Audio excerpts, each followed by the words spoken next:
बसुमती स्नान रजकू ओडिशार पारंपरिक पर्व और गणपर्व कुहाଯାए।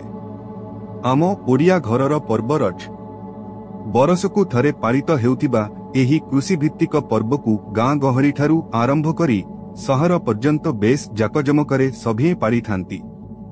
वसुधा प्रकृति माता को पूजा करिबार महाढ़ परंपरा रज कृषिभित्तिक सामाजिक चलनी रे एक गुरुत्वपूर्ण मनोरंजनर आसर रज उत्कलीय संस्कृतिर आनंद उल्लास सर्वाधिक लोकप्रिय और वैशिष्ट्यमय अवसर रज। यह साधारणतः 4 दिन धरी पालन होइथाय। प्रथम दिन को पहली रज, द्वितीय दिन को रज संक्रांति, तृतीय दिन को भूमिदाह बा भूमि दहन, चतुर्थ तथा अंतिम दिन को बसुमती स्नान भावरे पालन करा जाइथाय। रज शब्दर आक्षरिक अर्थ रजवती हेबा। मुख्यतः रज शब्दर विभिन्न अर्थ रहिथिले हें एही रज पर्वर तात्कता अर्थरे रज कहिले नारी मानकर मासिक ऋतुस्रावरे निर्गत सुनीतकू ही बुझाई थाए। किंतु एठारे मूलतः जेउ नारी को आधार करी एही पर्वटी केंद्रीभूत से मानुषी नुहंती, से हेउछंती बसुमती बा पृथिवी बा भूदेवी। वृषान्ते मिथुनस्याद तन्मध्येपि दिनत्रय रजमला स्यात् पृथिवी कृषि कर्मणि गर्हिता।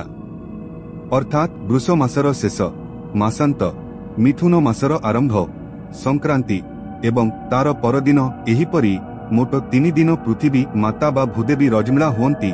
तेनु एही 3 दिन जाक कृषि कार्य गर्हित। विष्णु पुराण अनुसारे पर्वर संज्ञा निर्धारण रे कुहा जाइछि जे चतुर्दश्याष्टमी चैव अमावास्याथ पूर्णिमा पर्वाणे तानि राजेन्द्र रवि संक्रांति रे बच। अर्थात चतुर्दशी, अष्टमी, अमावास्या, पूर्णिमा और रवि संक्रमण बा संक्रांति एही 5टी को पर्व कुहा जाए। अतएव एथिरु सुस्पष्ट जे रज पर्व पृथिवी माता बा बसुमतींकर मिथुन संक्रांति को केंद्र करी 3 दिन रजमला हेबा समय रे कृषि कार्य को स्थगित रखी पालन करा जाउथिबा उत्सव को बुझाई थाए। रज पर्वरे मध्य नारी एवं बसुमती मध्यरे साम्यता देखिबाकू मिली थाए, जहा कि संभव होई थाए वर्षा ऋतुर आगमन हेतु। प्राचीन भारतीय विधान अनुसारे रजमला नारी को जेपरी 3 दिन पर्यंत विविध नियम पालन रूपक अस्पृश्य भावरे रखा जाए, ठीक सेहीपरि रज 3 दिन धरी बसुमती को स्पर्श कर्षण करिबा बारण करा जाई थाए। पूर्व कालरे एही रज 3 दिन व्यापी पहली रज, रज संक्रांति और भूमि दहन लोकमाने पादरे भूमि को स्पर्श करू नथिले। जरूरी आवश्यकता स्थले पादरे गुआ बा कदली खोलपा लगाई चालुथिले। 3 दिन धरी धरणी माँ को विश्राम दिया जाई थाए, जेउथिपाई भूखनन बारण करा जाए। आषाढ़र पहली वर्षारे माटीमार प्रजनन शक्ति जाग्रत होई थाए। एही कारणरू धरणी माता को रजमला स्त्री सहित तुलना करा जाई थाए। अविवाहिता झियोंक पाई गर्भधारण क्षमता प्राप्तिर एक सांकेतिक पर्व हेउछि रज। एही रज पर्व पालन अवसर रे जणे नारी भावे आगामी दिन रे किछि कर्तव्य करिबाकू हेबो ताहा कुमारी माननकू शिखिबाकू पड़िथाए। कुमारी माने रज पर्वर मौज भितरे जणे नारीर चलनी आचार संहिता को विधि भावे पाड़ी थांती एवं भविष्यतरे जेतेबेले झियोटीए नारी भूमिकारे अवतीर्ण होई कर्तव्य संपादन करे, एही आचार संहिता ताकू साहाय्य करिथाए। रज पर्वर चतुर्थ दिन बसुमती स्नान पूजा अनुष्ठित होइथाए। धर्मशास्त्रानुसारे कोनोसी नारीर मासिक धर्मर प्रथम 3 दिन यथाक्रमे चांडाली, ब्रह्मघातिनी और रजकई होइथाए। चतुर्थ दिनरे शूद्रा और पंचम दिनरे रमण योग्य होइथाए। नारींक परि मासिक धर्मर विधि अनुजाई धरणी माता 3 दिन विश्राम परे स्नान करी शुद्ध पवित्र होइथांती। वसुधा माता रजम्बला होई शुद्ध स्नान करिबा परे सृजन क्षमताशीला बा शस्य बीज धारणकारिणी होई पारंती। ऋतुमती नारी चतुर्थ दिन स्नान सारी शुद्ध हेबा परी बसुमती मध्य 3 दिन पर्यंत ऋतुस्राव जनित अशुद्ध अवस्थारे रही चतुर्थ दिन स्नान कर्म द्वारा शुद्ध हुअंती। एहाकू बसुमती स्नान कुहा जाए, जहाँकि रज पर्वर अंत को सूचित करे। यह धरा स्नान, महालक्ष्मी स्नान, महालक्ष्मी गाधुआ और शुद्ध स्नान रूपे प्रख्यात। बड़ी सकाळु उठी पीढ़ा उपरे शिलपुआ थोई कजलपाती, लंगल लुहा, कपातुला आदि रखी गृहिणी माने पूजार्चना करिथांती। ଏହି ଅବସରରେ ହଳଦୀ ପାଣିରେ ବସୁଧା ମାତାଙ୍କୁ ଗାଧୋଇ ଦିଆଯାଏ। ଚନ୍ଦନ ସିନ୍ଦୁର ସହ ଫଳ ଭୋଗ କରାଯିବାର ବିଧି ମଧ୍ୟ ରହିଛି। ଅକ୍ଷୟ ତୃତୀୟା ଠାରୁ ଧାନ ଅନୁକୂଳ କରି ବର୍ଷା ହେବାର ପ୍ରତୀକ୍ଷାରେ ବସିଥିବା ଚାଷୀ ରଜେ 3 ଦିନ ହଳ କରନ୍ତି ନାହିଁ। ବର୍ଷ ସାରା ନିଜକୁ କର୍ମ କ୍ଷେତ୍ରରେ ଜଡ଼ିତ ରଖିଥିବା ଚାଷୀ ଏହି ରଜେ 3 ଦିନ ବିଶ୍ରାମ ନିଏ। ଆନନ୍ଦ ଉଲ୍ଲାସରେ ପରିବାର ସହ ଦିନ କାଟେ। କୃଷକ ଭାଇ ବର୍ଷଯାକର ଥକାପଣକୁ ଏହି 3 ଦିନ ମେଣ୍ଟାଇବାକୁ ଚେଷ୍ଟା କରେ। ମାଟି ମା କୋଳକୁ ଆଘାତ ନ ଲାଗିବା ପାଇଁ କୃଷକମାନେ ଏହି 3 ଦିନ କାର୍ଯ୍ୟରୁ ନିବୃତ୍ତ ରହିଥାନ୍ତି। କାରଣ ରଜରେ ବସୁଧା ମାତା ରଜବତୀ ହୋଇଥାନ୍ତି। ତେଣୁ ରଜ ପରଦିନ ବସୁମତୀ ସ୍ନାନ ପରେ ବସୁଧା ମାତା ପବିତ୍ର ହେବା ପରେ ହଳ ଆରମ୍ଭ ହୋଇଥାଏ। ଏହି ଦିନ ଯଦି ଜୋରରେ ଅସରାଏ ବର୍ଷା ହୋଇଯାଏ, ଚାଷୀମାନେ ଆନନ୍ଦରେ ଉତ୍ଫୁଲ୍ଲିତ ହୋଇ ବିହନ ବୁଣିବା ଆରମ୍ଭ କରିଦିଅନ୍ତି। ମୌସୁମୀ ଆସିବାର ପ୍ରଥମ ବର୍ଷାର ସ୍ପର୍ଶରେ ଭିଜିଯାଏ ପୃଥିବୀ। ଆର୍ଦ୍ର ହୁଏ ବସୁମତୀ। ମାଟିର ଭୁରୁଭୁରୁ ଗନ୍ଧ ମହକାଇ ଦିଏ ଗାଁ ଭୂଇଁ। ପହିଲି ବର୍ଷାର ଛୁଆଁରେ ରୋମାଞ୍ଚିତ ହୋଇଉଠେ ବସୁଧା। ସତେ ଯେମିତି ବହୁଦିନୁ ପ୍ରତୀକ୍ଷିତ ଏହି ମାଟି ମେଘ ସାହ ରଚି ବସିଛି ଶୃଙ୍ଗାରର ପର୍ବ। ଚାରିଆଡ଼େ ଭରିଯାଏ ଶୀତଳତା। ଆଉ ଏହି ଅବସରରେ ସମସ୍ତେ ଗାଇଉଠନ୍ତି ମିଳନର ଗୀତ। ଋତୁମତୀ ଧରା ସଂକେତ ବହନ କରି ହଳଦୀ ମଖା ନିରିମାଖି ଦେହରେ ପଲ୍ଲୀବାଳା ସଜେଇ ହୁଏ କୁଙ୍କୁମ ଚନ୍ଦନ। ମାଟି ମା ହୁଏ ରଜବତୀ। ମାଟି ଆଉ ମେଘର ମିଳନରେ ଏହି ପର୍ବକୁ ଓଡ଼ିଶାରେ ଘରେ ଘରେ ପାଳନ କରନ୍ତି ରଜପର୍ବ ଭାବେ। ଇତିହାସ କହେ ରାବଣ ଯେମିତି ଦାନବମାନଙ୍କର ରାଜା, ଠିକ୍ ସେମିତି ଦାନବମାନଙ୍କର ଆଉ ଜଣେ ପ୍ରଭାବଶାଳୀ ରାଜା ଥିଲେ ମୟଦାନବ।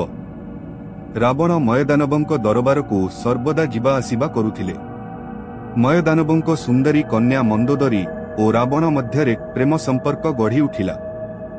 ବିବାହ ପୂର୍ବରୁ ମନ୍ଦୋଦରୀଙ୍କର ଏକ କନ୍ୟା ସନ୍ତାନ ଜନ୍ମ ହେଲା। ଲୋକଲଜ୍ଜା ଭୟରେ ମୟଦାନବ ସେହି କନ୍ୟାକୁ ବିଳମ୍ବିତ ରାତ୍ରିରେ ଦୂର ରାଇଜକୁ ନେଇ ମିଥିଳା ନଗରରେ ଗୁପ୍ତ ଭାବରେ ମାଟି ତଳେ ପୋତି ଦେଇଥିଲେ। ଏହି ଶିଶୁକନ୍ୟା ମିଥିଳା ରାଜ୍ୟରେ ପୋତି ହୋଇଥିବାରୁ ମିଥିଳାରେ ଅକାଳ ପଡ଼ିଲା, ବର୍ଷା ହେଲା ନାହିଁ। ମିଥିଳାବାସୀ ତ୍ରାହି ତ୍ରାହି ଡାକିଲେ। ଏଣୁ ମିଥିଳାର ପ୍ରଜାବତ୍ସଳ ରାଜା ଜ୍ୟୋତିଷଙ୍କ ପରାମର୍ଶ କ୍ରମେ ନିଜେ ହଳ ଯୋଚିଲେ। ସଂସାରର ହିତ ପାଇଁ ରାଜା ଜନକ ସ୍ୱୟଂ ହଳ ଯୋଚିବାର ଦେଖି ଇନ୍ଦ୍ର ସନ୍ତୁଷ୍ଟ ହେଲେ ଏବଂ ମୁଷଳ ଧାରାରେ ବର୍ଷା କରାଇଲେ। ମିଥିଳାବାସୀ ଆନନ୍ଦରେ ନାଚିବାକୁ ଲାଗିଲେ। ମୌସୁମୀର ଆଗମନରେ ବର୍ଷା ମାଟିକୁ ମାତୃତ୍ୱ ଦେବାରେ ଏହି ଶୁଭ ଲଗ୍ନକୁ ସେଦିନଠୁ ରଜ ପର୍ବ ଭାବେ ପାଳନ କରୁଥିବାର ପୌରାଣିକ ମତ ରହିଅଛି। ର ଅର୍ଥ ସଂସାର, ଜ ଅର୍ଥ ଯୋଚିକା। ସଂସାର ନିମନ୍ତେ ରାଜା ଜନକ ହଳ ଯୋଚିଥିବାରୁ ଏହି ପର୍ବକୁ ରଜ ପର୍ବ କୁହାଯାଏ। ହଳ ଯୋଚିବା ବେଳେ ଜନକ ଏକ କନ୍ୟାକୁ ପାଇଥିବାରୁ ଲକ୍ଷ୍ମୀଙ୍କର ଆଗମନ ଭାବେ ଏହି ପର୍ବକୁ କୁମାରୀମାନେ ଅଧିକ ଉତ୍ସାହର ସହ ପାଳନ କରିଥାନ୍ତି। ଜ୍ୟୋତିଷ ଶାସ୍ତ୍ର ଅନୁସାରେ ଆଦ୍ୟ ଆଷାଢ଼ରେ ସୂର୍ଯ୍ୟ ବୃଷ ରାଶିକୁ ତ୍ୟାଗ କରି ମିଥୁନ ରାଶିରେ ପ୍ରବେଶ କରନ୍ତି। ମୃଗଶିରା ନକ୍ଷତ୍ରରେ ସୂର୍ଯ୍ୟ ରହିବାର 3 ଦିନକୁ ଆମେ ରଜପର୍ବ ଭାବେ ପାଳିଥାଉ। ରଜପର୍ବ ଓଡ଼ିଶାର ଏକ କୃଷିଭିତ୍ତିକ ପର୍ବ ବା ଗଣପର୍ବ। ଓଡ଼ିଶାରେ ମାସରେ 13 ପର୍ବ ଭିତରେ ଏହା ଏମିତି ଏକ ପର୍ବ ଯେଉଁଥିରେ ଆମେ 5 ଦିନ ଧରି ଏହି ପର୍ବ ପାଳନ କରିଥାଉ, ଯଥା ସଜବାଜ, ପହିଲି ରଜ, ରଡ଼ ସଂକ୍ରାନ୍ତି, ଭୂମି ଦହନ ଓ ବସୁମତୀ ସ୍ନାନ। ଓଡ଼ିଶାର ରଜପର୍ବ ପରି ରାଜସ୍ଥାନରେ ମଧ୍ୟ ପାଳନ ହୁଏ ଡାଜ ପର୍ବ। ଏଥିରେ କୁମାରୀମାନେ ନୂତନ ବସ୍ତ୍ର ପରିଧାନ ପୂର୍ବକ ଦୋଳି ଖେଳିଥାନ୍ତି। ରଜପର୍ବ ପରି କେରଳରେ ମଧ୍ୟ ଓଣମ୍ ଠିକ୍ ଏହି ସମୟରେ ପାଳିତ ହୋଇଥାଏ। ଓଡ଼ିଶା ଭଳି ଏଥିରେ ଦୋଳି ଖେଳ ହୋଇଥାଏ ଓ ପିଠାପଣା ସହ ନାଚ ଗୀତରେ ପୁଅ ଝିଅମାନେ ନାଚିଥାନ୍ତି। ରଜପର୍ବ ଆସାମରେ ଅମ୍ବୁବାଚୀ ବା କାମାକ୍ଷା ଦେବୀଙ୍କ ରଜପର୍ବ ନାମରେ ପ୍ରସିଦ୍ଧ। ମିଥୁନ ସଂକ୍ରାନ୍ତି ଅବସରରେ ଶକ୍ତିପୀଠ ମଧ୍ୟରୁ ଗୁଆହାଟୀରେ ଥିବା ପ୍ରମୁଖ କାମାକ୍ଷା ଦେବୀ ଏହି ସମୟରେ ରଜବତୀ ହୋଇଥାନ୍ତି। ଦେବୀଙ୍କ ମହାସ୍ନାନ ପରେ ଚତୁର୍ଥ ଦିନ ଭକ୍ତମାନେ ମନ୍ଦିରରେ ପ୍ରବେଶ କରିଥାନ୍ତି। ଆହା କି ସୁନ୍ଦର ହୁଅନ୍ତା ଆମ ସଂସ୍କାରକୁ ପାଥେୟ କରି ଧାର୍ମିକ ପୃଷ୍ଠଭୂମି ଉପରେ ଆଧାରିତ ଆମ ପରମ୍ପରା ସଂସ୍କୃତିର ତାଳେ ତାଳେ ଯଦି ଆମେ ଚାଲନ୍ତେ, ସତରେ କି ଆହ୍ଲାଦ, କି ଆତ୍ମତୃପ୍ତି ମିଳିପାରନ୍ତା। ରଜପର୍ବର ମହକ ଯୁଗ ଯୁଗ ଧରି ମମତା, ପ୍ରେମ, ସ୍ନେହ ବନ୍ଧନକୁ ନିବିଡ଼ ଭାବରେ ଗଢ଼ି ତୋଳି ଧରିଛି। ଏହି ପର୍ବ ହେଉଛି ଶୁଦ୍ଧ ଓ ପବିତ୍ର ହେବାର ପ୍ରତୀକ। ଏହା ହେଉଛି ଭକ୍ତି ଓ ଶକ୍ତିର ପ୍ରତୀକ। ଏହା ହେଉଛି ପ୍ରଜନନ ଓ ନୂତନ ସୃଷ୍ଟିର ନିଦର୍ଶନ। କହିବାକୁ ଗଲେ ଋତୁଚକ୍ର ଓ ପ୍ରକୃତିକୁ ସମ୍ମାନ ଜଣାଇବାର ପର୍ବ ରଜ କହିଲେ ଅତ୍ୟୁକ୍ତି ହେବ ନାହିଁ।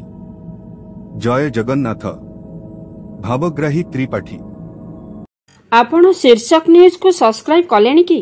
ଯଦି କରିନାହାନ୍ତି ଏବେ କରିନିଅନ୍ତୁ। ଓଡ଼ିଆ ଭାଷା ଓ ସାହିତ୍ୟର ବିକାଶ ପାଇଁ ଏଥିରେ ପ୍ରକାଶିତ ସମସ୍ତ ପୋଷ୍ଟଗୁଡ଼ିକୁ ବହୁଳ ମାତ୍ରାରେ ସେୟାର କରନ୍ତୁ। ଜୟ ଜଗନ୍ନାଥ।